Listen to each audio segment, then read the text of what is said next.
So this is a question about a field of endeavor that we call anti-angiogenesis.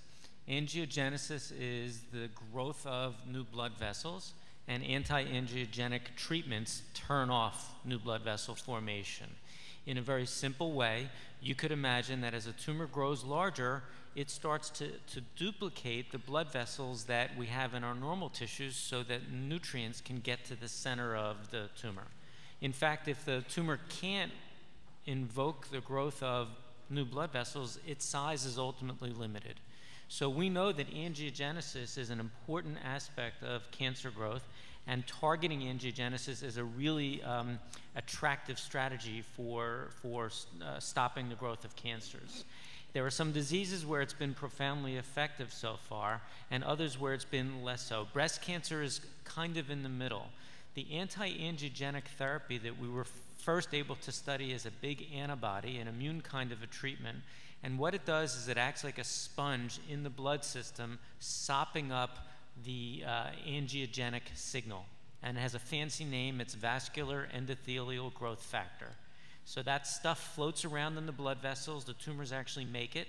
And when it lands on a blood vessel cell, it tells the cell to grow and to make new blood vessels. And if you sop it up, the cells don't grow. One of the first experiments with that agent was remarkably successful and led to the approval of the drug in breast cancer. But it's a mixed bag for us, I think, because some of the experiments since then have been a little bit less impressive.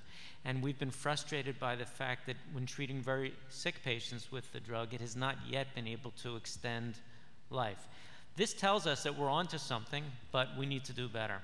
And the way in which we're trying to do better is mostly through the development of easier to take small, what are called small molecules, but they're generally pills, which a woman can take by mouth and therefore not have to get intravenous treatment.